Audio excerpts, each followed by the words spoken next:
make Mondays reckless speculation Mondays on this show. I like that. Okay. There's so many things. No, damn it. We can't do that. Too much fun. Too much fun on Mondays. So if you missed it, we had Gerson Rosas on the show on Friday last week. You can find it as part of the Mackey and Judd podcast feed. And he said, listen, we're open. I mean, it was a lot of GM speak, but he did not shut the door on trading the number 1 overall pick. He's trading the pick. I think he wants to. I think he wants to trade the pick for the right return. He's trading that pick. But I could also see a scenario in which, like, the guys that you would want to bring in as a third superstar just aren't available this offseason. And we're going to get to a story here from ArizonaCentral.com. Okay. But I think they're going to try and trade the pick. I think his interview with us was, because of the questions, were just amazing. He complimented me on one of them. Great question. Fantastic question. It's worth listening to. And to me, just go to Phil's questions. Exactly. Just fast forward through Judd's. They're mostly just filler for when I get to load up again and ask a question. Gerson. But my sense was, I think they believe Karl-Anthony Towns and D'Angelo Russell are good enough to move forward and try to win with, and they would rather add another somewhat established player to that mix than have to develop a guy like 4 years behind the timeline of both D'Angelo Russell and Karl-Anthony Towns. Yep. There have been all kinds of Devin Booker rumors and speculation pieces, not just on behalf of like Timberwolves fans, but there have been Devin Booker rumors from all across the NBA.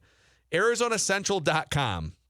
This article was written by Jeremy Clough from the Arizona Republic, and he writes, reckless speculation. There appear to be 4 certainties in life for Phoenix Suns fans: life, death, taxes, and unfounded Devin Booker trade speculation. Yeah, from Minnesota. The talk surrounding Booker and his future with the Suns returned Thursday night when the Minnesota Timberwolves won the 2020 NBA Draft Lottery, securing the top pick in the October NBA Draft. The chatter of the Timberwolves potentially trading for the Suns star picked up immediately from the moment Minnesota was announced as having the number 1 pick, and then they screenshot all kinds of things. I haven't looked to see if you and I are screenshotted in here, but you're probably in here somewhere. You probably are. Your tweets probably are. And so they break all of this down into sections. Like, one of the sections is, where does the speculation come from? And they point to the Slam Magazine article from whenever that was, like early on this season. And it's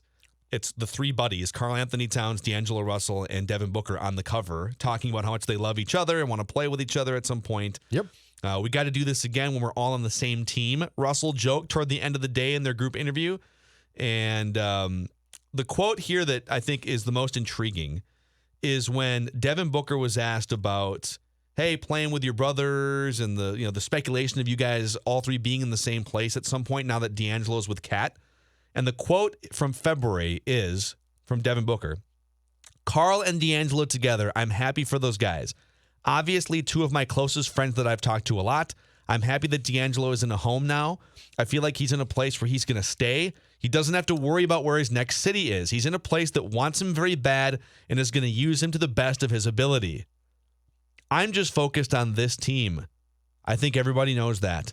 There's always going to be outside noise, but I'm just focused on this team. End quote. Yep. It's a great reckless speculation. Absolutely the quote that I would give if I was about to demand a trade. Yeah. Would you go so far as calling Devin Booker speculation to the Timberwolves or elsewhere unfounded and blasphemous? Like Hell Arizona no. and some people are saying? I would say that with the way that he played in the bubble, that the price tag for him definitely increased, and that there is a better chance that the Suns are going to say no thanks. But let's remember, too, when speaking of the National Basketball Association, if you want to find what I believe to be the home, the origin, the starting point, if you were to take a trip to the homeland of reckless speculation, I believe it starts with basketball. Like, I believe that's the one where the most insane, they would never do that. Could you imagine if Kevin Durant left Oklahoma City to play for the Warriors? Like, yeah, no way. I mean, think about the amount of implausible trades or transactions, which, by the way, and the reason why the Booker to the Wolves speculation has to be kept alive at any cost, I should say, is because one of the paramount tenets of the NBA in 2020 now is trades are generated by buddies on teams. Correct. Like, this isn't, if the Phoenix Suns GM, this ain't 1975, the Phoenix Suns GM can't stand up and be like, we would never do this, and he's going nowhere. It doesn't work that way now. Like super teams are formed by people who are really good at what they do, deciding to play together. Yeah. So also worth noting, okay, Gerson Rosas, he came in, he hired the trade machine, the ESPN.com trade machine guy. I wish we had hired him. Brought him in as for our show. No, for anything, it'd be great to have around. Can he produce with Declan? Just have those guys. That just would be spin great. and takes. Can he produce trades constantly in different sports? So the Gerson Rosas comes over from the Houston Rockets front office, which was very much aggressive and forward thinking, and pulled off a couple of these exact deals. Like they grabbed James Harden via trade. They also, after Gerson left, but it's the same culture that he came from, they traded for Russell Westbrook, like Chris Paul.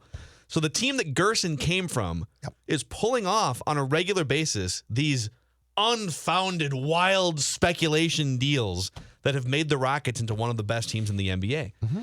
And I think even in his first, 6 to 9 months, as he took the roster, turned it over, there was only like one remaining player, Karl-Anthony Towns or Josh Okogie and Karl-Anthony Towns from like the previous, if you go back 18 months.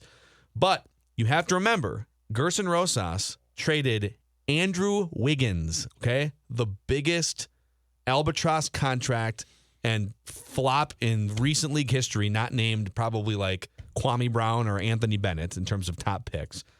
Traded him for D'Angelo Russell.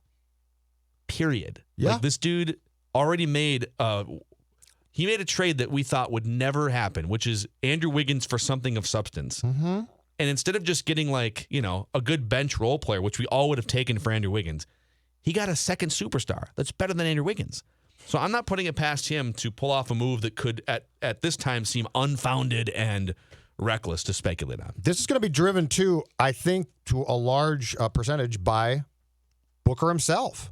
Like if he wants to get out and he wants to ultimately, if he goes to the Suns management and says, look, guys, I've gone crazy. I want to go to Minnesota.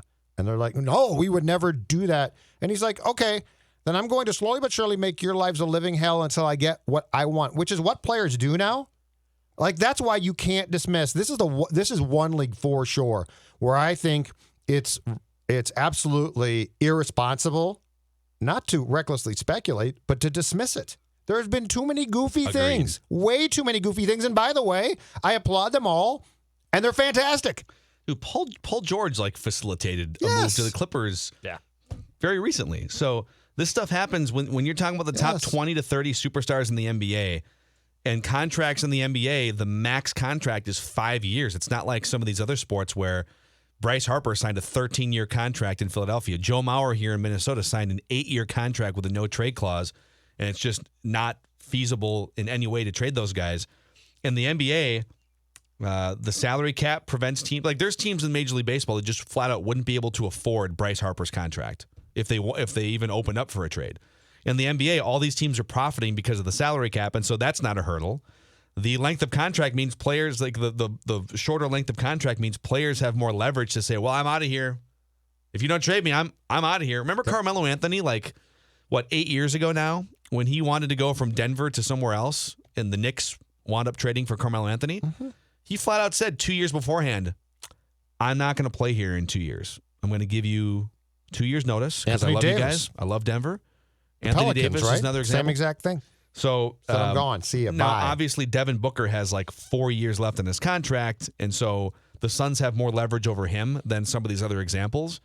But I would be very careful. Arizona Central.com, Arizona Republic.